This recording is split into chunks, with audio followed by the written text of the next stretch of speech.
Welcome back, everybody. Thank you for your support. So today we're talking about how prosecutors are masters, right? They're the masters of this linguistic jiu-jitsu, right? And why that's a bad thing, why something needs to be done, right? There's nothing wrong with that skill, but there's some safety measures and some things that need to change in order for that to not be something detrimental, right, in our society, and that you don't end up in a situation when you've convicted a bunch of innocent people because you had a prosecutor that was just a master at speech, right, a master at language, right, and being at rhetoric and being able to just persuade people, right? That's something that I don't think anybody wants, right? Why would we want that in society, right? So that's what we're talking about today. I hope this is going to be helpful to you guys and gals. Before we get started, though, this is not legal advice, and I'm not an attorney, and I strongly recommend that you discuss some of this, right, that we're going to talk about here with your attorney, right, especially if you find yourself in a situation where you've been wrongfully arrested, wrongfully charged, or wrongfully convicted, right? So very important to talk to your attorney about this. So let's go and get started. So number one, the reason that this is a problem, right, let's start off with that, is because you understand that already, right out of the gate, prosecution's office is known to usually hire the best and the brightest, right? Whoever doesn't end up going to some private firm, right, and then making some huge amount of money right out of college, or even with experience, right, just going to private industry, they're more likely to go into the prosecution's office, because once you've been a prosecutor, you could go and start your own practice. And it adds credentials, and it's valuable experience. And the reason that's important is because on the flip side of that, right, your public defenders, which most people end up with public defenders, right? If you've done well enough to hire a private attorney, then good for you. You got a better chance of getting a quality attorney, right? That's going to be able to go toe-to-toe against a prosecutor that's a master, right, at rhetoric. But if you end up with a public defender, there's a good chance you're going to end up with a public defender that didn't graduate at the top of his class, right? Is not a master at his craft, and probably has way too much work, and has a workload that's just too much for him, and they won't be able to spend the time and energy that's required of them, right? So that's important. So you understand going in, already a prosecutor is at an advantage from that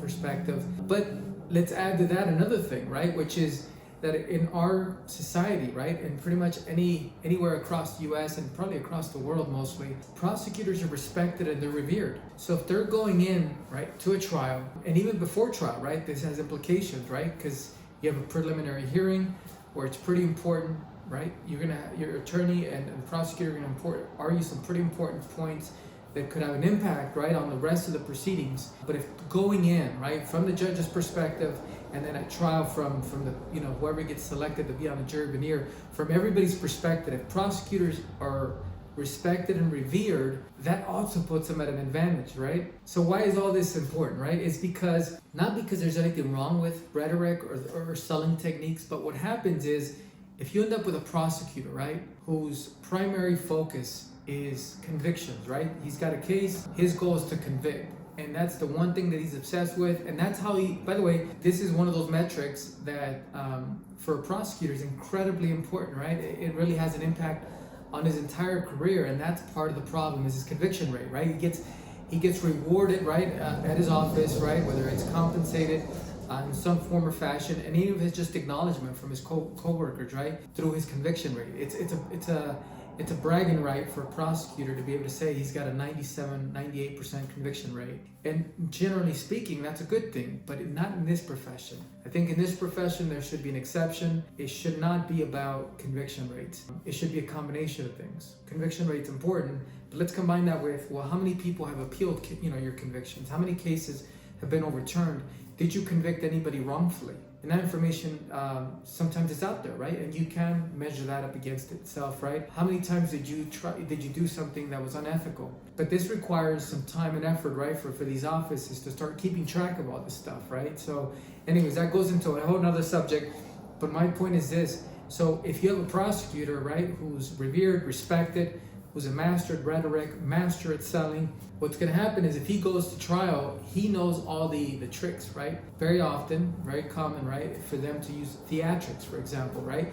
To use theatrics to try to evoke emotions in the jury. And that's a problem, because if they're masters at their craft, right? If they're masters, if they're of rhetoric and linguistics, then they know like keywords and phrases that can be used and how to use them, right? Like through repetition and through sequencing and patterns and all this different stuff, right? To try to persuade the jury just through persuasion, but also through evoking certain emotions. And that's important, because could you imagine, like, I mean, and we've all experienced it. If somebody triggers an emotion in you, if they do a very good job of triggering this emotion in you, and if it's powerful enough, if they do a good enough job, it overpowers like your reasoning ability. And if you have, right, 11 jurors trying to decide somebody's guilt, and it could lead to somebody, spending the rest of their life in prison, right, and leading to a wrongful conviction, how easy would it be for a prosecutor to use his wonderful skills to get somebody wrongfully convicted, just because he was able to masterfully evoke, right, hostility towards the defendant, hostility so great, right, that when it came time to deliberate on the case, right, when the jurors were sitting there discussing whether this person's guilty or not, it would be very easy, right? And if you understand psychology, you understand that a lot of times, if you already believe something, right? So if emotionally he's already charged you, if you've been charged to think a certain way, it's very easy then for your brain to pick and choose, right, evidence to support the position that you've already adopted emotionally. Does that make sense? So, and we do this all the time, right? Like, we don't even have to be talking about a criminal case or like a prosecutor taking advantage of this, right?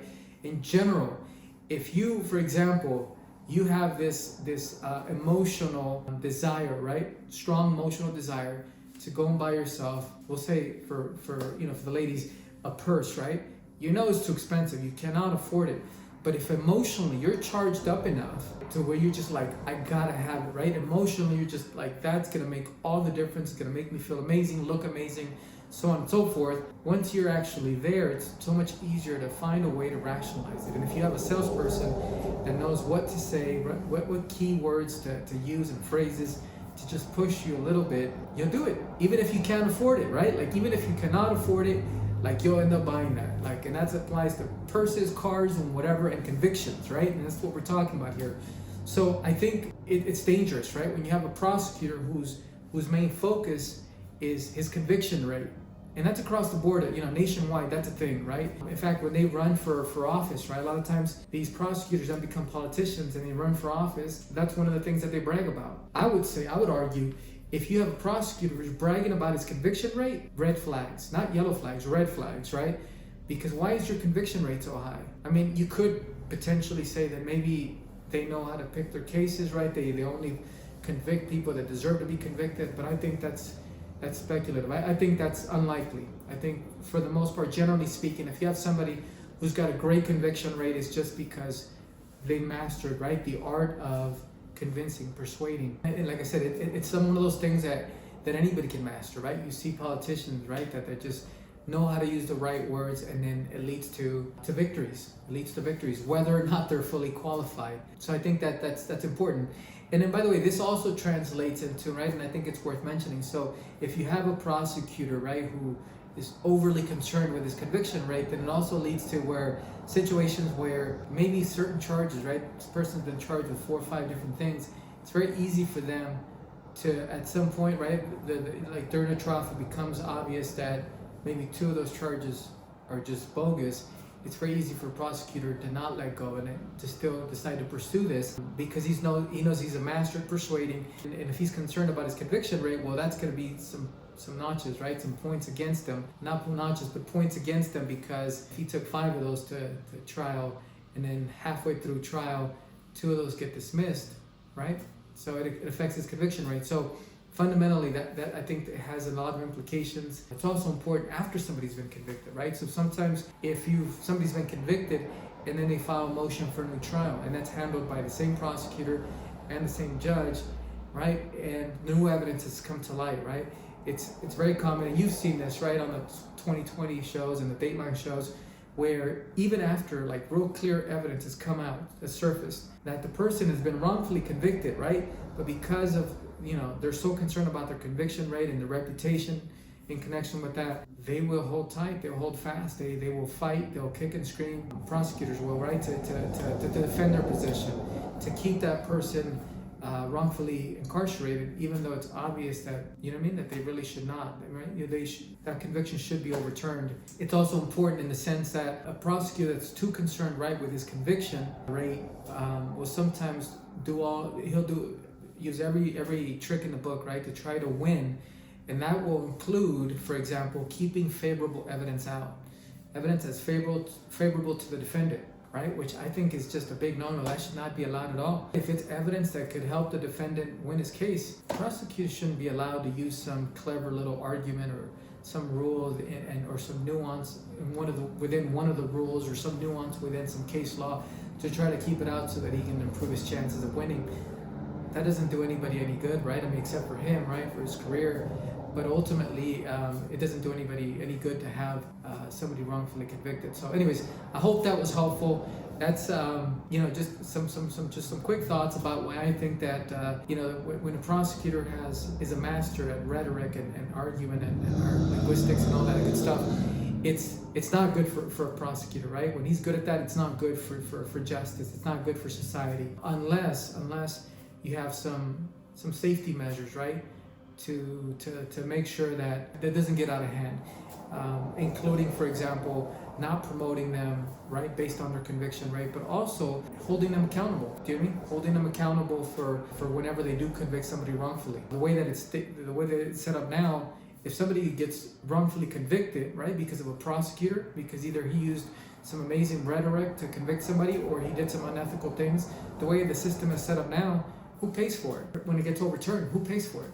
It's not the prosecutor, it's society, it's taxpayers. How's that fair? You know what I mean? Like, he continues with his career, and because he got, his wonderful conviction rate, he gets promoted and gets raises every year and gets promoted to, and then he goes and runs for office somewhere and wins elections and keeps, he has a successful career, but taxpayers are paying, they're stuck paying, whenever that does happen, right? Get stuck paying the 10, 15, 20, 30 million dollars in restitution, right, to somebody who was wrongfully incarcerated because of prosecutors' unethical practices. I hope this was helpful, and I'll see you guys in my next video.